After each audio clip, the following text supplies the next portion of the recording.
함께 나누기 원합니다. 에베소서 1장 3절에서 7절 말씀입니다.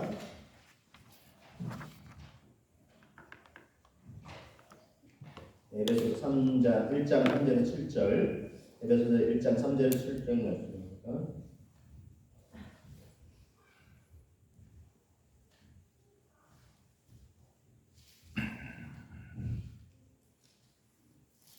에베소서 1장 3절에서 7절 말씀 신약 310면에 있습니다. 하나님의 말씀을 함께 읽습니다. 찬송하리로다. 하나님 곧 우리 주 예수 그리스도의 아버지께서 그리스도 안에서 하늘에 속한 모든 신령한 복을 우리에게 주시되 곧 창세전에 그리스도 안에서 우리를 택하사 우리로 사랑 안에서 그 앞에 거룩하고 흠이 없게 하시려고 그 기쁘신 뜻대로 우리를 예정하사 예수 그리스도로 말미암아 자기의 아들들이 되게 하셨으니 이는 그가 사랑하시는 자 안에서 우리에게 거저 주시는 바 그의 은혜의 영광을 찬송하게 하려는 것이라. 우리는 그리스도 안에서 그의 은혜의 풍성함을 따라 그의 피로 말미암아 속량 곧 죄 사함을 받았느니라. 아멘. 자, 이번 주는 이제 설명절이 있고 음력으로 새해가 됐습니다. 어떻게 인사를 나누시죠? 네, 우리 새해 복 많이 받으세요. 우리 인사하면 되죠? 우리 서로 한번 인사를 축복하면서 나누실까요? 새해 복 많이 받으세요. 네, 새해 복 많이 받으세요. 새해 복 많이 받으시길 바랍니다. 자, 여러분 복을 많이 받아야 되는데 어떤 복을 받아야 될까요? 복이라고 그저 막 받으면 이게 진짜 중요한 의미이고 단순히 그냥 일반적으로 복하면 그냥 물질적으로 막 풍성해지고 부유해지고 그것만 복이라고 생각하는데 그건 물론 하나님이 그런 복 주시지만 그건 진짜 작은 일부분에 불과합니다. 그럼 어떤 복을 하나님 우리에게 주시길 원하실까요? 우리는 어떤 복을 간구해야 될까요? 오늘 말씀을 통해서 확인해 보기를 원하는데, 자, 우리 에베소서 1장 3절의 말씀을 한번 되새겨 보겠습니다. 찬송하리로다. 하나님 곧 우리 주 예수 그리스도의 아버지께서 그리스도 안에서 하늘에 속한 모든 신령한 복을 우리에게 주시되 그렇습니다. 자, 이 말씀을 보면 하늘에 속한 모든 신령한 복이라고 언급을 하고 있습니다. 하나님이 우리에게 이와 같은 복을 주시기를 원하신다는 것입니다. 그러면 하늘에 속한 모든 신령한 복은 무엇일까요? 몇 가지로 제가 소개해 드리겠습니다. 첫 번째는요, 그리스도 안에서 택하신 것입니다. 그리스도 안에서 택하신 것. 4절과 5절 말씀을 다시 한번 보기 원하는데, 곧 창세전에 그리스도 안에서 우리를 택하사 우리로 사랑 안에서 그 앞에 거룩하고 흠이 없게 하시려고 그 기쁘신 뜻대로 우리를 예정하사 예수 그리스도로 말미암아 자기의 아들들이 되게 하셨으니 이랬습니다. 여러분 이 말씀은 잘 해석하고 적용을 좀 해야 됩니다. 우리 예정이라는 단어가 사실 등장을 해요. 자, 그래서 소위 말해서 우리 종교개혁가님 칼빈을 예를 들면 이걸 이제 이중 예정이다 이렇게 이제 지금 이제 소개가 되는데 이런 겁니다. 뭐냐면 하나님이 구원받을 사람과 그냥 멸망당할 사람을 하나님이 오래전부터 계획해 놓으셨다는 것입니다. 그래서 구원받을 사람은 자연적으로 그냥 어떻게든지 구원을 결국 받고 그렇지 않은 사람은 구원으로 예정되지 않은 사람은 멸망당하게 된다. 이렇게 이제 얘기를 했는데 이거는 이제 그 당시에 배경적 필요합니다. 이게 굉장히 이제 교리적으로도 민감한 부분인데 제가 기도하면서 고민하면서 그래도 너무나 중요한 부분이기 때문에 에베소서 말씀을 통해서 여러분에게 소개를 드립니다. 자, 근데 이제 이게 배경을 좀 알 필요가 있어요. 배경을 알 필요가 있는데, 자, 종교개혁입니다. 종교개혁. 왜 종교개혁이 그렇죠? 당시 이제 중세 가톨릭이 구원을 왜곡했어요. 성경의 구원을 왜곡했습니다. 그래서 인간의 선행을 통해서도 인간의 공로를 통해서 구원을 얻을 수 있다 이렇게 나가는 거예요. 너무 나가는 거죠. 저희 말해 선을 넘은 겁니다. 하나님 말씀 어디에도 인간의 공로가 개입되지 않습니다. 구원에 있어서. 그런데 이제 이렇게 너무 나가니까 큰 성당을 지켜서 돈이 필요한데 그거를 어떻게 모금하기 위해서 어쨌든 이런저런 인간의 공로를 구원에 대입을 했습니다. 이게 문제가 생기는 거죠. 근데 이제 종교개혁가들이 일반 사람들은 그 내용도 몰라요. 성경도 모르니까 성경으로 이렇게 또 그들의 언어로 예배를 드리지 않을까. 고대 언어로 라틴어로 이렇게 예배를 드리니까 무슨 말인지 모르는 거예요. 성경도 자기들의 언어도 볼 수가 없으니까. 근데 이제 수도사였던 이제 루터나 칼빈 이런 사람들은 성경을 이제 보니까 이게 아닌 거예요. 가톨릭 중세 얼마나 막강한 권한을 가지고 있었습니까? 황제도 세우고 피할 권위가 있었습니까? 그래서 교황의 권위가 더 높은 때였는데, 그리고 이제 잘못된 구원으로 사람들을 미혹하는 거예요. 이건 아니지. 해서 이제 개혁을 한 겁니다. 이 목숨 걸고 개혁한 거예요. 이 거대한 불쾌한 세력에 맞서서. 그래서 개혁을 했어요. 참 구원은 그럼 뭐냐? 구원은 인간 편에 있는 게 아니다라는 거예요. 그러니까 이건 하나님의 주권이라는 거예요. 하나님의 주권을 마치 시소가 있으면 이쪽으로 개혁진 걸 이걸 균형을 맞추려다 보니까 하나님의 주권을 강조한 거예요. 그러니까 구원에 있어서는 인간의 선행과 공로가 전혀 개입될 여지가 없다고 한 거죠. 그러니까 절대 주권을 강조하는 거예요. 그러다 보니까 인간의 공로 무슨 소리냐 이거는 하나님의 절대 주권이다. 구원받은 사람이든 멸망당한 사람이든 그분이 정해놓으신 거지 인간이 무슨 구원의 개입을 하느냐라는 것입니다. 그래서 나름 균형을 맞추려고 했던 거예요. 그런데 문제는 시간이 흐르면서 사람들이 이제 계몽주의 시대에 되고 합리적인 이성을 강조하면서 생각을 하기 시작하는 거예요. 생각을 하면서 물론 이제 생각하면서 막 성경을 너무 뭐 이렇게 막 분해하는 것도 문제이긴 하지만 그러나 또 생각 없이 그저 이렇게 아까 말했듯이 성경도 모르면서 그냥 덮어놓은 거 믿어간다고 해서 그걸 다 받아들이는 것도 문제가 돼요. 그래서 이게 이제 균형이 필요한데 생각을 하기 시작했어요. 근데 이제 이중 예정이 이제 조금 문제가 되는 건데 왜냐하면 그러면 전도하는 게 여러분들 잘 생각해 보세요. 제가 무조건 주입하려는 게 아니라 여러분 잘 생각해 보시라고요. 전도하는 게 무슨 소용이 있지? 이런 생각이 드는 거예요. 전도 실컷 해도 구원받은 사람은 구원받고 멸망당한 사람은 멸망당한다면 전도하는 노력 그 수고가 애써서 기도하고 금식하면서 기도하고 그게 무슨 소용이 있냐고. 내 가족을 위해서 지금 수십 년간 지금 안 믿겠다고 버티겠는데 기도하는데 그러면 혹시 무릎에 서겠는 거야. 우리 가족은 그러면 구원 못 받나 이게 구원 못 받을 사람으로 이게 작전이 된 건가? 이런 의문들이 생겨나는 거예요. 이 의문들에 대해서 답을 못 하는 거예요. 소위 말해 전통적인 예정론, 이중 예정론은 답을 못 하는 거예요. 그래서 문제가 생겼어요. 사람들 안에 의문이 일어나는 거예요. 이걸 어떻게 해결해요? 근데 이제 그 교리를 신봉하는 사람들은 따르는 사람들은 이건 하나님께 속한 영역이니까 인간이 뭐 따질 거 아니다. 그냥 믿으라고요. 내 입장에서는 내가 지금 교회 다니는 예배 하나님 믿는 사람 입장에서는 구원받았으니 감사한 거 아니에요. 여러분 어떠세요? 답이 안 돼요. 그럼 진짜 한 30-40년 기도한 내 가족 아직 주님께 안 돌아오고 있는데 그 사람은 정말 그러면 어떻게 되는 거지? 여러분 이게 답이 안 된다는 거죠. 그리고 우리가 전도해야 될 이유도 안 되는 거죠. 물론 이제 그렇게 얘기하는 사람들은 전도는 하나님이 택하신 사람들을 찾아내는 거. 아니 찾아낼 필요도 없죠. 왜냐하면 그분이 결국은 그 사람들을 다 구원한다는 거예요. 그러니까 이게 문제가 생기는 거예요. 그래서 사람들이 그러면 답은 뭐냐고 성경을 다시 되짚어보기 시작했어요. 그래서 성경을 보니 물론 제가 이제 다른 분을 좀 인용해서 말씀드리겠습니다. 칼바르트라는 신학자가 성경을 보니까 이게 이중 예정이 소위 좀 이제 문제에 답을 못하는 거예요. 그러면 이제 말씀 속에서 답을 찾기 시작하고 이렇게 해석을 다시 이제 하는데 보니까 예수 그리스도를 통해서 인류를 구원하시고자 하나님이 계획하셨다라는 것입니다. 이것이 소위 그리스도, 이건 십자가의 전형이라는 것입니다. 이게 신학적인 의미가 설명이 되지만 제가 신학적인 논리를 얘기하는 게 아니라 성경의 말씀을 저 나름으로 이제 배우고 하면서 정말 이 예수 그리스도를 통해서 그의 십자가의 이 죽으심과 피 흘리심과 부활을 통해서 구원을 하시고자 하시는 하나님의 계획이 그 속에 담겨 있더라는 것입니다. 그래서 여러분에게 이 말씀을 소개해 드립니다. 자, 그래서 오늘 말씀에도 살보면 오늘 말씀도 어떻게 보면 택하신 그리고 예정이라는 단어가 들어있어서 하나님께서 알아서 택하시는 것이 하면 편하긴 해요. 근데 문제는 여러 문제들에 대해서 일어나는 궁금함에 대해서 답이 안 되더라는 것입니다. 더 깊은 의미가 있어요. 오늘 말씀을 더 자세히 들여다보면 4절 5절을 다시 볼게요. 4절 5절을 다시 보시면 곧 창세전에 그리스도 안에서 우리를 택하사 이렇게 말씀하고 있죠. 그리고 우리로 사랑 안에서 그 앞에 거룩하고 흠이 없게 하시려고 또 5절에 그 기쁘신 뜻대로 우리를 예정하사 예수 그리스도로 말미암아 자기 아들들이 되게 하셨다 그렇죠. 7절도 보실게요. 7절은 이렇게 말씀합니다. 우리는 그리스도 안에서 그의 은혜의 풍성함을 따라 그의 피로 말미암아 속량 곧 죄사함을 받았느니라 이렇게 말씀하고 있어요. 우리를 택하시고 우리를 잔삼으시고 우리를 구원하신 이 모든 것들이 누구 안에서요?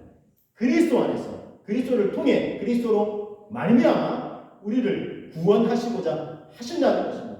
이것이 하나님이 우리를 구원하시고자 하실 때 예수 그리스도를 통해서 그 안에서 구원하시려는 계획을 세우셨다는 것입니다. 그래서 여러분 하나님의 말씀을 통해서도 계속해서 우리가 확인하고 되새길 수 있어요. 창세기 3장 15절 보시면 창세기에서부터 이 예수 그리스도를 통해서 우리를 구원하고자 하시는 하나님의 계획이 있으셨음을 우리는 알 수 있습니다.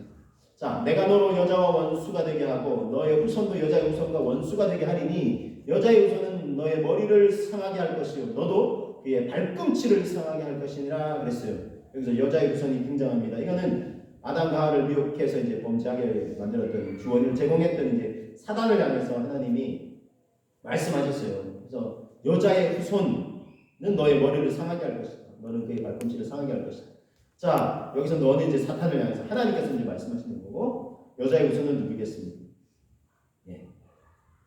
예수 그리스도를 지칭합니다. 장차 사람의 아들로 오실 예수 그리스도, 인류를 구원하시기 위해서 보내신 예수 그리스도. 그러니까 하나님께서는 물론 이때 즉흥적으로 하신 것이 아니라 세상을 창조하실 때부터 여러분 창세전 하나님이 그리스도 안에서 인류를 택하실 것을 계획하셨다 말씀하고 있는데 이건 그건 뭐냐면 하나님이 계획하시는 거예요. 온 우주 만물을 하나님 뜻 가운데 이제 지으시고 사람을 하나님의 형상대로 지으시고 자 그런데 사람을 로봇으로 짓지 않으셨죠. 인격적인 존재로 지으셨죠. 인격적인 존재란 우리가 자율지를 가지고 반응할 수 있어요. 그래서 버튼만 꾹 누르면 하나님 저 하나님 믿어요. 하나님 사랑해요. 이게 아니라 하나님 그분이 너무나 좋으신 분이시. 난 그분을 사랑하지 않을 수가 없어. 이렇게 인격적으로 반응하기 원하십니다. 근데 자 인격적인 존재를 지으셨다는 것은 자 이런 위험 요소가 있어요. 뭐냐면 거부할 수 있다는 거예요. 내 자유의지로 거부할 수 있다는 거예요.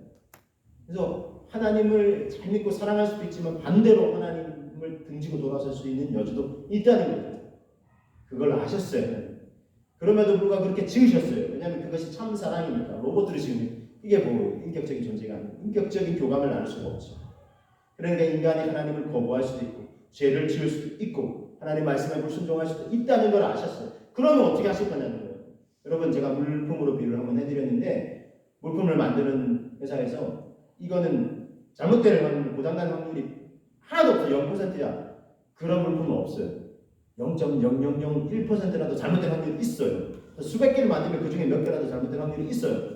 그럼에도 불구하고 이 물품을 만드는 이유는 뭐죠? AS가 가능하면. 그래서 좋은 회사일수록 AS 하는 지점들이 많고 이게 가능하면 그 물품을 대량 생산을 해서 보급을 하는 거죠. 잘못될 여지가 아셨지만 하나님이 그럼에도 불구하고 인생을 이 세상에 존재하게 하십니다. 하나님의 형상대로 자유의지를 지으신 존재로 인격적인 존재를 지으신 이유는 잘못될 수 있는 거예요. 그러나 하나님은 AS 계획도 동시에 세우십니다. 인간이 하나님 말씀 불순종하고 범죄하고 타락하시는 여지 있다는 거예요. 그럼 하나님은 어떻게 해요? 예수 그리스도를 통해서 인류를 다시 구원하시고자 하시는 AS 계획, 구원의 계획을 세우셨다는 것입니다. 이것이 예수 그리스도를 통해서 우리를 택하시고 구원하시고자 하시는 하나님의 예정이라는 것입니다. 여러분 이 에베소서에서요 그리스도라는 표현이 계속해서 반복해서 등장해요. 에베소서뿐만 아닙니다. 바울서신 전체에서 13개 지난주에 제가 설명드렸죠. 만약 14개라고 하면 히브리서 저자가 이 자사 명칭이 등장하지 않아요. 어쨌든 13개든 14개든 계속해서 줄기차게 그리스도가 강조되고 있어요. 왜 그렇겠습니까? 그리스도가 그만큼 중요하다는 것입니다. 그리스도의 의미가 뭐죠? 제가 설명드렸죠. 연말에 우리 크리스마스 의미를 되새기면서 그리스도는 히브리어로는 메시아입니다. 똑같습니다. 그러나 신약의 헬라어로는 그리스도입니다.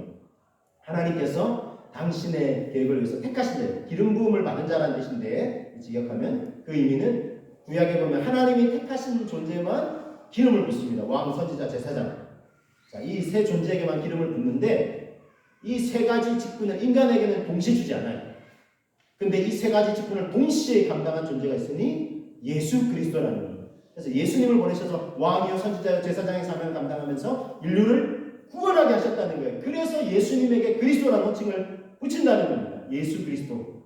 예수 그리스도. 인류를 위해서 하나님이 택하여 보내신 기름 부어 보내신 구원자라는 뜻입니다. 여러분 그래서 1장 3절을 다시 한번 되새겨 보겠습니다. 찬송하리로다 하나님 곧 우리 주 예수 그리스도의 아버지께서 그리스도 안에서 하늘에 속한 모든 신령한 복을 우리에게 주시되 그랬어요.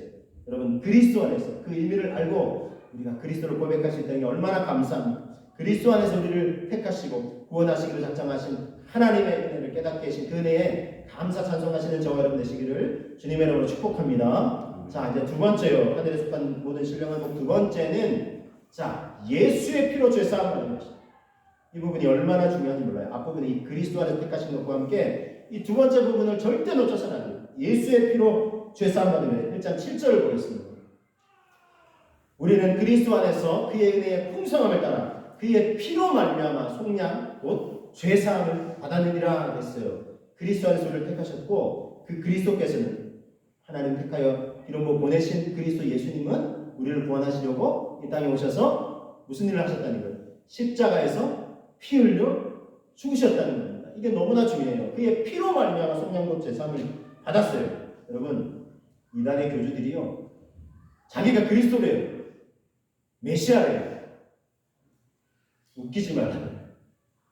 그럼 제가 이렇게 반문하고 싶습니다. 피 흘려 죽을 수 있느냐, 당신? 당신을 따르는 그 수많은 사람들 구원하려고 피 흘려 죽을 수 있느냐? 그럴 수 있다면 그리스도 메시아라고 하라. 안 죽어요. 내 말은 육체적인 의미로 안 죽는다는 의미가 아니라 자기만 살려고 성도의 눈에 오히려 피눈을 흘리게 해요. 성도를 위해서 피를 흘리는 게 아니라, 희생을 하는 게 아니라. 처음엔 성도들이 잘 되는 것 같죠. 그 이단의 교주들을 따르는 사람. 그거에 현혹되면 안 돼요. 이 땅에 막 사업도 잘 되고 물질적으로 더 번성하고, 그거에 현혹되면 안 돼요. 결국은 피눈을 흘리게 한다는 거예요. 마지막 하나님의 심판대 앞에서 예수 그리스도를 통해서 이 십자가의 피 흘리심을 통해서 구원을 베풀어 주시는데, 자기가 따랐던 그 교주가 알고 보니 아무런 구원자도 아니었던 거예요. 얼마나 억울해요. 결국 피눈을 흘린다니까요. 여러분, 구약시대는요, 이 희생제사를 치르게 하셨어요. 이 구원을 위해서, 죄사함을 위해서. 그래서 사람을 살리시기 위해서, 죄사하기 위해서 양과 염소가 이렇게 대속 제물이 되게 하잖아요. 그래서 피 흘려서 제사를 지내게 하잖아요. 그 피로 말미암아 1년에 한 번씩 대속제일에 그래서 죄사함의 의식을 행했어요. 참 구약에는 그랬어요. 근데 여러분, 이 대속 제사를 보면서 어떤 생각을 가져야 되겠어요? 사람은, 야, 내 대신 저 동물이 희생을 당하는구나 하면서 경각심을 가져야 되겠죠. 그렇죠? 그런 경각심을 가진 사람도 있고, 결국 그러면 나는 안 죽고, 야, 저 동물이 죽네 하고, 그 깨달음과 경각심도 없이 계속 나쁜 짓을 하는 사람은 악한 거죠. 양심에 깨달음도, 하나님이 양심을 또 주셨는데 그 깨달음도 막 무시하면서 나중에는 이 감각조차 잃어버리는, 한센병이 막 이렇게 손에 감각 다 있고 온몸에 감각이 무너져, 그런 영적인 감각도 내적인 감각도 다 잃어버리는, 안타깝지 않을 수가 없어요. 근데 어쨌든 하나님은 그 죄사함의 의식을 위해서 피 흘림의 제사를 통해서 우리에게 깨우침을 주시려고 했다는 거예요. 히브리서 9장 22절 말씀에 율법을 따라 거의 모든 물건이 피로서 정결하게 되나니 피 흘림이 없은즉 사함이 없느니라 그랬어요. 제가 물론 이 9장 22절만 소개해드렸지만 이 전체 히브리서 맥락은 이 제사 제대로 쫙 소개해요. 그러면서 이 희생 제물이 누구냐? 예수 그리스도라는 거예요. 계속 강조하고 설명을 해요. 그래서 예수님이 피 흘림의 대속 제물이 되셨다. 대속은 대신 죽어주는 존재. 우리가 죽어야 돼요. 우리가 하나님 말씀에 불순종하고 그분을 신뢰하지 못하고 그분과 멀어진 삶을 살고 있고, 죄인된 신분으로 살아가는 거, 결국 죽을 수밖에 없는 거예요. 근데 우리를 살리시기 위해서 예수님이 대속 제물, 대신 피 흘려 죽으시는 제물이 되어 주셨다는 것입니다. 그래서 피 흘림이 없이는 죄사함이 없어요. 다시 한번 말씀드리지만 이단의 교주는 피 흘림이 없습니다. 자기가 피 흘려가지고 그 사람들 구원 없어요. 죄송하지만 다 이게 단물 다 빨아먹고 막 젊은 여성들 막 그런 교주들, 자기 입을 취하는 거예요. 죄사함을 위한 피 흘림은 오직 예수 그리스도에게만 있어요. 십자가에서 피를 희생하셨고 그로 인해 죄인된 온 죄로 얼룩진 우리 죄 사함을 주시고 구원의 은총을 베풀어 주시는 것입니다. 여러분 꼭 기억합시다. 예수 그리스도께서 십자가에서 흘리신 피, 보배로운 피. 그래서 보혈, 어떤 사람은 보혈이 뭐죠? 보배로운 피. 예수님의 하나님의 아들이신 그분이 사람의 몸을 입고 오셔서 십자가에서 피를 죽으시면서 인류를 구원하시고 피 흘려 죽어 주셨다는 거예요. 그래서 여러분 기도할 때도 능력 있는 기도는 예수 이름의 권세로 선포하는 거예요. 이 영적 눌림이니까 우리가 어떤 영역 기도할 때 예수 그리스도 이름으로 반드시 그렇게 기도해요. 내 이름 어떤 막 유명한 목사님 막 어떻게 막 여러분 그런 목사님 자체 능력은 그분들도 예수 이름과 또 중요한 게 뭐예요? 예수 그리스도의 보혈의 능력으로 의지하는 거예요. 여러분 예수 이름으로 기도하시고 예수 보혈의 능력으로 어둠의 것을 쫓으시고 악한 영들을 쫓으시고 이게 각 개인만이 아니에요. 우리 사회와 이 정치 경제 교육에 위해서 국방에 우리가 기도할 영역이 있다면 예수 그리스도의 이름 그 보혈의 능력 하나님 아버지 뜻이 이 땅에 이루어질 수 있다.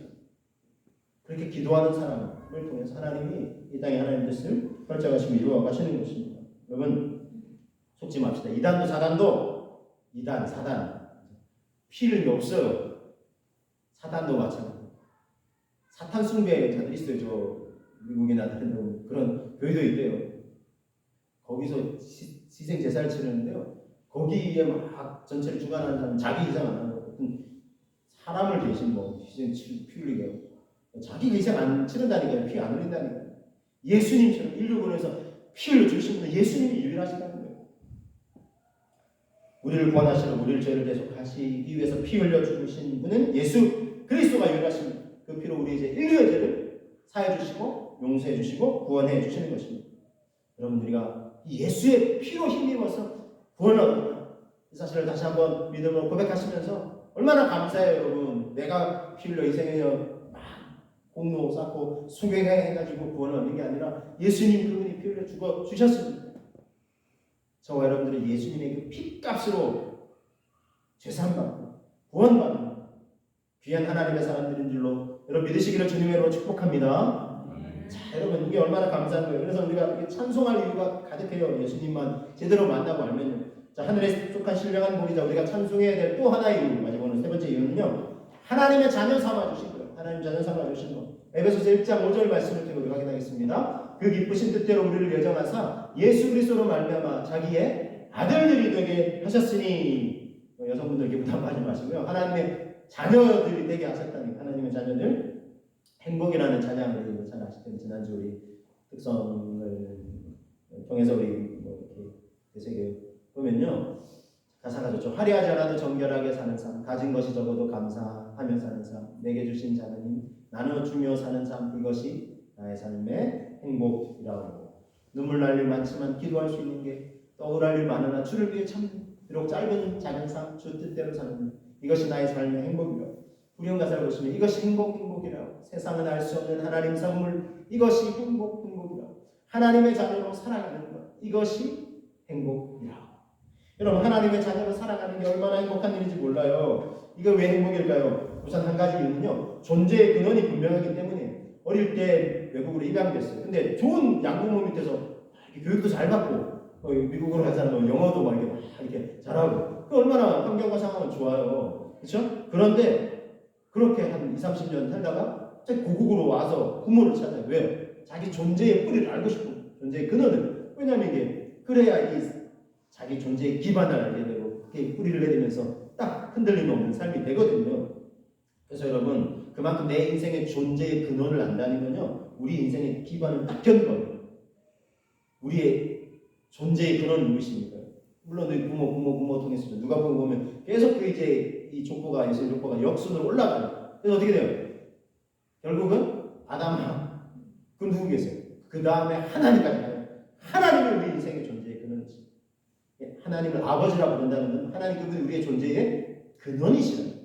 이 한 가지 의미가 있고 또 아버지 또는 부모라고 표현하는 것은 부모는 자녀에게 뭐하죠? 필요한 걸 공급해줘. 돌보아줘요. 그렇죠? 이런 모든 의미가 있습니다. 그래서 여러분 하나님을 아버지라고 부른다는 건 이런 행복이 있는 거예요. 얼마나 행복한지 모릅니다. 그래서 여러분 이 하나님을 아버지라 부르는 하나님의 자녀된 사람은 행복하지 않을래야 행복하지 않을 수가 없는 것입니다. 행복할 이유가 가득한 것입니다. 한 분의 이야기만 좀 소개해드리려고 합니다. 여러 찬양을 불렀어요. 주의 은혜라는 찬양을 불렀고 조금 전에 이 행복이라는 찬양을 원래 부른 사람이 이제 한이라는 사역자인데 이분에 관한 스토리를 다음 소개해드리고 근데 이 찬양도 부르기도 했어요. 그래서 은혜라는 찬양으로 유명한 은혜 모든 것이 은혜 찬양을 부르는 분 중에 한 분인데 지선이라는 분입니다. 이분이 어렸을 때 아버지가 KBS 교향악단 지휘를 하시는 분이에요. 굉장히 이제 클래식 음악 교양학계 이제 뭐 전문가이시고, 그러니까 사실은 뭐 어려움이 없는 분이 KBS 교양학단 지휘를 할 정도면, 그런데 이제 문제가 있어요. 뭐냐면 이분이 너무 열정이 과하기도 하고 또 이렇게 막 이렇게 조금 이제 욱하는 뭐 이런 걸 잘 못 견디는 분이 아버지가. 그래서 그냥 자기가 이제 막 누구 이제 통솔 받는 거 싫어가지고 그걸 좀 리얼한 표현에서 그냥 때려치운 거예요. 그 어떻게 하면 자기가 사설로 막 교양 이 오케스트라를 만들고 또 해체하고 이거를 막 3번이나 반복하죠. 그러니까 여러분 가정은 어떻겠어요? 가정을 잘 못 돌보니까 가정은 어려워. 그리고 또 이제 그런 막 스트레스를 받으니까 엄마를 막 때려버리고, 어느 날 자기가 아침에 일어나 보니까 엄마가 막 화장실 어디 갔냐고 계속 불러도 대답이 없고, 화장실 가니까 엄마 얼굴이 막 떡이 돼가지고, 이건 제가 뭐 안 좋은 스토리 같지만 소개해드리는 건 본인이 그렇게 간증을 했어요. 그래서 충분히 양해되는 상황이라서 막 떡이 된 거예요, 얼굴이. 그래서 도저히 자기가 막 안 되겠다 싶어가지고 엄마한테 뭐라냐면, 엄마 다음에 나 없을 때 지금 나가라고. 이렇게 어떻게 사냐? 나 안 볼 때 그냥 몰래 나가라고. 이렇게 얘기를 했는데 어느 날 보니까 진짜 엄마는 나가버리고 자기가 없을. 그래가지고 너무 황당한 사람. 그 아버지가 이제 뭐 엄마 있을 때도 잘 못 돌봤는데 뭐 돌보겠어. 그러니까 이 아이들을 하는 수 없이 대전에 있는 큰 집으로 이제 보낸 거. 큰 집이 그래도 좀 형편이 이제 좀 괜찮은 집인데 자기랑 동생을 보낸 거예요. 이때가 15살. 청소년 시대. 사춘기 얼마나 예민할까요? 그래서 갔는데 큰 집은 그래도 부유한 집이에요. 근데 눈칫밥을 먹어요. 먹고 싶은 걸 제대로 먹어본 적이 없어요. 그러면 큰 집의 아이가 자기를 얼마나 핍박을 하는, 너 나가라고. 네가 있으니까 내가 제대로 사랑 못 받는다 아니면 이런 식으로 이제 계속 자기 인생이 얼마나 원망스럽던지. 근데 이제 자기가 이제 뭐 학교에 가서 일을 안 하는, 일부러 그런 사람들이 표정을 일부러 막 웃는 거예요. 자기 하나도 안 힘들다는 식. 가면을 쓰고 그렇게 막 학교에서 살고 이렇게 했어요. 그러다 보니까 이제 학교에서 선생님들이 이제 자기를 사실 잘 봐줘 있는 표정도 밟고 늘 앞에서 앉아서 수업을 듣고 하니까 그 중에 한 음악 선생님이, 근데 이제 이 학생이 형편을 알게 됐어요. 이 지선이라는 그 학생이 도시락도 제대로 못 사, 밥도 제대로 못 먹는 걸 알게 되고, 이 음악 선생님이 어느 날, 야 나랑 어디 잠깐 갈 데가 있다고 하고 이제 학교를 마치고 갔는데 보니까 이제 교회로 이제 데려가는 거예요. 그래서 왜 교회로 데려갔냐 했더니 이 음악 선생님이 아는 언니가 이제 교회를 이제 개척해서 이렇게 하는데, 이제 잘 알고, 야 너 학교에서 혹시 형편 어려운 학생 있으면 데려와. 내가 잘 이렇게 돌볼 테니까 그런 학생 있으면 꼭 데려와. 이렇게 얘기를 하더래요. 그래서 사실 이 음악 선생님은 크리스찬 처음에는 아니었는데도 그 언니가 하도 이제 그렇게 데려간 거예요.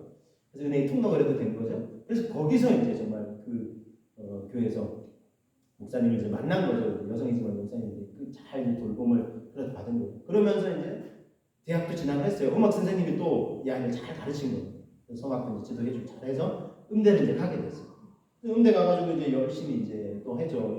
그러니까 이번에는 가면을 쓰고 웃고 맨 앞자리에 앉아서 막 공부를 하고 그렇게 했는데, 자기 형편이 음대 돈이 얼마나 들어가요. 들어갈 이제 계속해서 공부할 상황이 안 되는 거예요. 자기가 안 되겠다 이제 그냥 휴학을 하든지 자퇴를 하든지 해야 되겠다 싶을 즈음에 성적이 딱 나왔는데, 성적표에 나왔는데 올 A 플러스 쫙 나가지고 대학에는 4.5가 만점인데 만점을 딱 받아요. 그래서 자기도 놀라고. 왜냐하면 선생님들이 자기도 열심히 했고 맨 앞자리에 앉아서 항상 이제 웃으면서 이렇게 교수님들한테 호응을 해주고 열심히 하니까, 물론 이제 과제도 자기가 성실하게 하고 그렇게 하면서 다 올리고.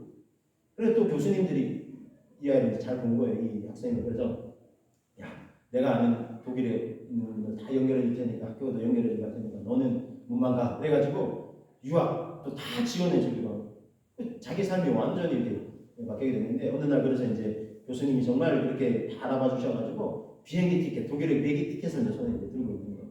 그리고는 이제 자기가 집을 지나가는데 큰 집 근처를 지나가면서 딱 지나가면서, 물론 이제 큰 집을 보면 그 아픈 기억이 사실은 있잖아요. 그런데 동시에 자기 손에 비행기 티켓을 딱 들고 있는 걸 보면서 내 삶이 눈물이 나더라고요. 왜냐면 억울해서가 아니라 이게 뭐지? 돌아보니까 내 삶이 정말 억울하고 분통하고 막 한숨 짓고 막 그럴 만한 삶인데, 내 손에 지금 이 비행기 티켓이, 독일의 비행기 티켓이 들려있고 너무나 감사한 거예요. 이게 은혜구나 막 깨닫는 거예요. 그래서 그 순간 야 내가 이렇게 갈 수는 없지 해서 교회 가서 하나님께 감사기도 하자 하고 이제 그 근처에 교회 가서 기도를 하는 거예요. 마침 교회에서 새벽 제단을 싼다고 하니까 막 새벽 기도를 막 드리면서 계속 기도하는데 막 눈물이 나는 거예요. 그동안 한 번도 하나님의 은혜라고 생각해 본 적이 없는데 하나님의 은혜인 거예요. 자기 삶을 들어. 눈물이 나가지고 기도하는데 이걸 멈출 수가 없고 멈춰서는 안 되겠다는 생각이 들어요. 그래서 이 티켓 다 입고 문만 가면 되는데 조금 더 있다 가기로 하고 그게 1년이 되고 2년이 가면서 하나님의 은혜로 충만해져서 결국 사실은 유학은 못 가게 됐어요.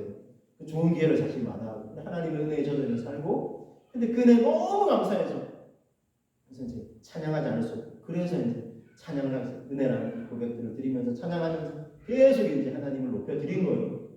또 어느 날 자기가 이제 한 분의 또 어떤 소개로 잠깐 가서 좀 도와줄 일이 있다 그래서 이제 가서 했는데 이 시립합창단이라는 그 뽑는 과정에서 이제 접수를 받는 일을 좀 도와달라고 해서 접수를 이렇게 받고 있는데 자기를 소개해 주는 분이 너도 하나 써봐 이거 원서 한번 써봐 이렇게 해가지고 이렇게 써게 됐는데 근데 그 시립합창단은 외국에서 독일이든 유럽이든 다 이태리든 유학파들이 대부분 지원하고 그 중에서도 이제 경쟁률이 센데 내가 유학 나가면 어떻게 되냐 그래도 한번 써보라고 그렇게 썼는데 다 떨어지고 자기가 됐대요. 한 명 딱 뽑는데 하이소프라노 뽑는데 하나님의 은혜가 꼭 이렇게 뭐 성공해서 했다고 해서 제가 은혜라고 말씀드린 게 아니라 자기 삶을 돌아보니 정말 은혜가 아니고서는 설명이 안 되더라는 것입니다.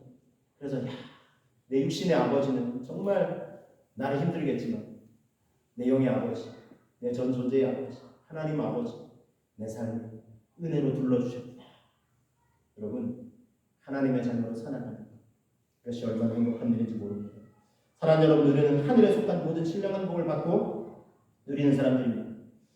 정리해드립니다. 그리스도 안에서 택하신 것 꼭 기억하시고 두 번째 예수의 피로 죄사함을 받는 것 그래서 우리를 하나님의 자녀 삼아 주신 것 이 은혜 감사 찬송하시는 저와 여러분들 되시기를 주님의 이름으로 축복합니다. 기도하시겠습니다. 이 은혜에 감사하면서 주님 이 은혜로 날마다 우리의 삶이 하나님 더 풍성하게 하여 주옵소서. 함께 기도하며 나아가겠습니다. 주님 이 시간 기도하고